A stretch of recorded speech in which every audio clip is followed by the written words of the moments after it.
Hello my dear students, welcome to the platform of DI Academy. In this video, I will discuss in front of you about a very important topic that is related to class 10th CBSE Human Digestive System. Let's begin. Human Digestive System क्या होता है students?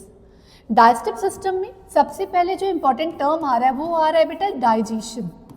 Digestion का मतलब क्या होता है? आप जो फूड पार्टिकल इंटेक करते हो वो फूड पार्टिकल क्या होता है स्टूडेंट्स? कॉम्प्लेक्स फूड होता है. यानी इस कॉम्प्लेक्स फूड को सिंपल फूड में कन्वर्ट करना ही डाइजेशन कहलाता है. यानी कि conversion of complex food into simple food is known as digestion. अब डाइजेशन कैसे होता है, यानी ह्यूमन बींग्स में जो डाइजेस्टिव सिस्टम है वो कैसे बिगिन होता है और उसके प्रोसेस क्या होते हैं इसके बारे में हम समझते हैं. डाइजेशन सबसे पहले स्टार्ट होता है आपके माउथ से. माउथ के अंदर दो पार्ट्स प्रेजेंट होते हैं, दो ऑर्गन प्रेजेंट रहते हैं, टीथ एंड टंग. टीथ के हेल्प से आप क्या करते हो कि फूड को प्रॉपर तरीके से क्या करते हो? च्यू करते हो. और फूड को च्यू करने में हमें जो वाटरी सब्सटेंस चाहिए वो सैलिवरी ग्लैंड से मिलता है. यानी सैलिवरी ग्लैंड एक एंजाइम बनाता है जिसे सलाइवा बोला जाता है. सलाइवा को स्टूडेंट्स हम टाइलिन भी कहते हैं. इसके हेल्प से हमारा फूड जो होता है वो मॉइस्चन हो जाता है. अब यानी टंग जो है सलाइवा को फूड के साथ मिक्स करने में हेल्प कर रहा है. अब आपका फूड कैसा हो गया? अब आपका फूड जो है स्टूडेंट सॉफ्ट हो जाता है. इस सॉफ्ट फूड को बोलस बोला जाता है. यानी what is bolus? Soft food is known as bolus. अब ये जो सॉफ्ट फूड है, ये सॉफ्ट फूड आप इनगल्फ करते हो तो ये आपके फूड पाइप में जाता है. फूड पाइप को आप ईसोफेगस बोलते हो या फूड पाइप बोलते हो. इसके अंदर जब फूड पार्टिकल्स जाते हैं तो यहाँ पर जो स्टूडेंट स्पोर होता है ना, जिस स्पोर से फूड एंटर कर रहा है उसी फूड को एपिग्लॉटस कहा जाता है. अब जब फूड पार्टिकल यहाँ गया तो आपके फूड पाइप के अंदर कॉन्ट्रैक्शंस एंड रिलैक्सेशन स्टार्ट हो जाता है मसल्स का.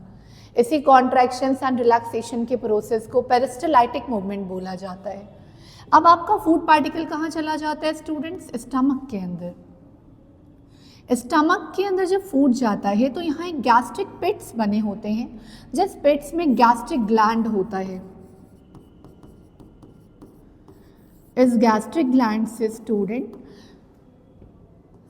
गैस्ट्रिक जूस निकलता है जो क्या कंटेन करता है? Acid, pepsin and mucus.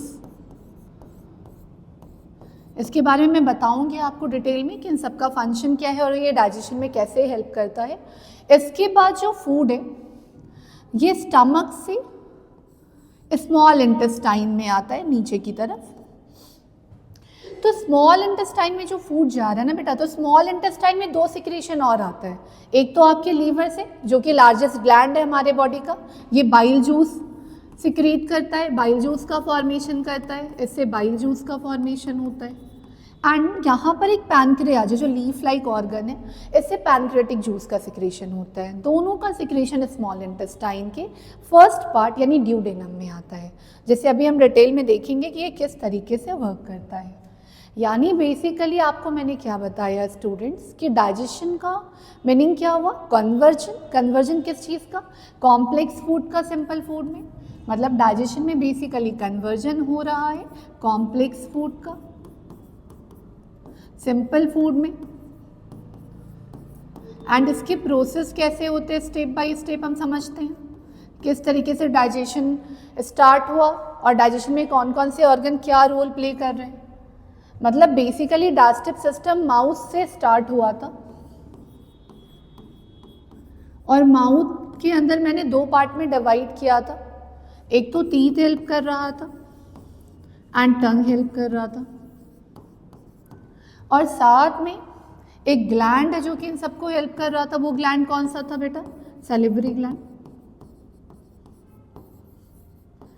Salivary gland से क्या सिक्रीट हो रहा था? सलाइवा, जिसे टाइलिन भी बोला जाता है.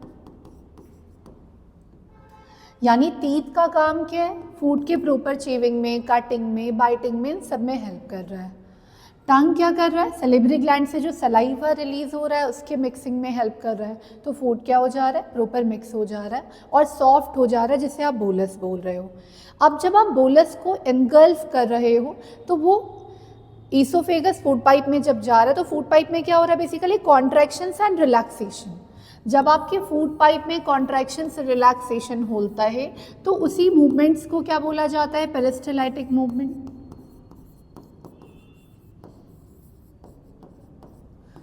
इस मूवमेंट की हेल्प से जो फूड होता है बेटा वो कहाँ चला जाता है, स्टमक में चला जाता है। अब बेसिकली हम ये समझेंगे कि स्टमक में क्या होता है, मतलब हमें इतनी बात तो समझ में आ गई कि माउथ से फूड पाइप में गया, देन स्टमक में। अब स्टमक में क्या होता है, स्टमक के अंदर जो गैस्ट्रिक ग्लैंड होते हैं जो कि गैस्ट्रिक जूस कंटेन करते हैं, उसमें HCl hydrochloric acid, inactive pepsin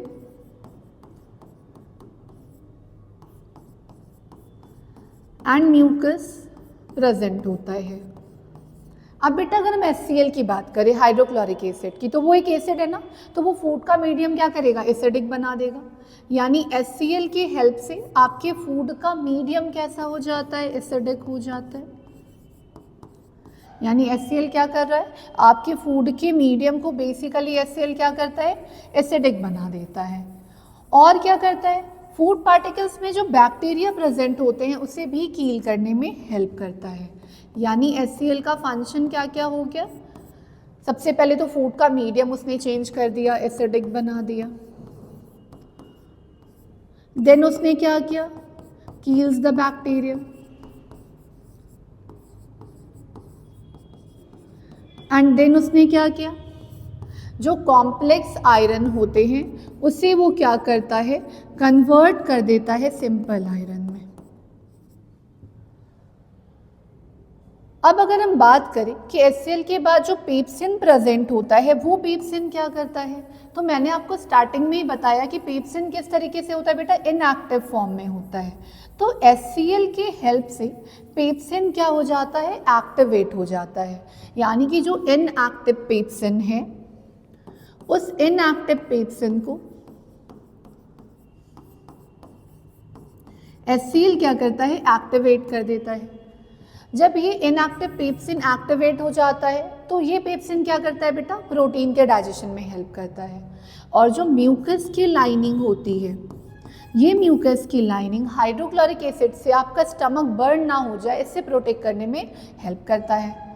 अब अगर हम बात करें स्मॉल इंटेस्टाइन की, तो स्मॉल इंटेस्टाइन में मैंने आपको बताया ना कि 2 ग्लैंड का सिक्रीशन आता है, कौन कौन, liver and pancreas. Liver body का लार्जेस्ट ग्लैंड है जो कि क्या सिक्रीट करता है, बाइल जूस।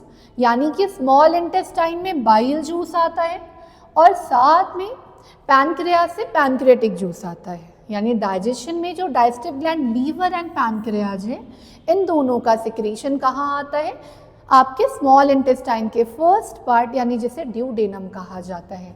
लीवर क्या सिक्रीट करता है, bile juice. And bile juice का फंक्शन क्या होता है, इमल्सिफिकेशन ऑफ फैट, यानी फैट की लार्ज ग्लोब्यूल को स्मॉल ग्लोब्यूल में कन्वर्ट करना। एंड पैनक्रियाज से क्या होता है स्टूडेंट्स, पैनक्रियाट पैनक्रियाटिक जूस को कंटेन करता है। यानी पैनक्रियाज से पैनक्रियाटिक जूस का फॉर्मेशन होता है। और पैनक्रियाटिक जूस में कौन से एंजाइम होती है, तो इसमें ट्रिप्सिन, अमाइलेज एंड लिपाज, ये तीनों प्रेजेंट होते हैं। इनके हेल्प से क्या होता है स्टूडेंट्स, जो ट्रिप्सिन होता है वो प्रोटीन के डाइजेशन में हेल्प करता है, अमाइलेज कार्बोहाइड्रेट के डाइजेशन में हेल्प कर रहा है और लिपाज फैट के डाइजेशन में हेल्प कर रहा है। यानी इन सब डाइजेस्टिव एंजाइम के हेल्प से आपका फूड जो होता है प्रॉपर डाइजेस्ट हो जाता है। एंड कुछ फूड पार्टिकल अगर डाइजेस्ट नहीं हुए हैं तो वो किस तरीके से डाइजेस्ट होंगे, तो अगर फूड पार्टिकल डाइजेस्ट नहीं हुए हैं तो स्मॉल इंटेस्टाइन के अंदर एक इंटेस्टाइनल ग्लैंड पाया जाता है और इस इंटेस्टाइनल ग्लैंड से जो इंटेस्टाइनल जूस सिक्रीट होता है, ये इंटेस्टाइनल जूस जो है फूड के कंप्लीट डाइजेशन में हेल्प करता है। और स्मॉल इंटेस्टाइन पे स्टूडेंट जो आप ये फिंगर लाइक प्रोजेक्शन देख रहे हो जिसे विली कहा जाता है, वो फूड जो डाइजेस्ट हो चुके हैं उनके एब्जॉर्प्शन में हेल्प करते हैं। इस तरीके से जो डाइजेस्टेड फूड एब्जॉर्ब हो गए हैं वो हमारे बॉडी के अंदर क्या होंगे, एसिमिलेट होंगे और एनर्जी प्रोवाइड करेंगे। यानी हमने स्टार्टिंग में स्टेप बाय स्टेप क्या देखा, बेसिकली हमने देखा कि सबसे पहले क्या हो रहा था, इंजेशन। आपने फूड को क्या किया था, माउथ के अंदर लिया था। तो सबसे पहले क्या होता है स्टूडेंट्स, इंजेशन। उसके बाद क्या हुआ, फूड का डाइजेशन। जब फूड डाइजेस्ट हो जाते, प्रॉपर डाइजेस्ट हो जाते, तो उसके बाद क्या होता है, इनका एब्जॉर्प्शन होता है। एंड देन आफ्टर एब्जॉर्प्शन के बाद एनर्जी एसिमिलेट होती है, यानी एसिमिलेशन। और इसके बाद स्टूडेंट जो वेस्ट प्रोडक्ट है वो बॉडी से क्या हो जाते हैं, एलिमिनेट आउट हो जाते हैं, जिसे क्या बोला जाता है, ईजेशन। आई होप आपको ये टॉपिक समझ में आया होगा। नेक्स्ट क्लास में हम इसके आगे के topic human respiratory system discuss करेंगे। अगर इस टॉपिक में कोई भी डाउट होगा तो आप कमेंट सेक्शन में जाके मेंशन कर सकते हैं। Thank you.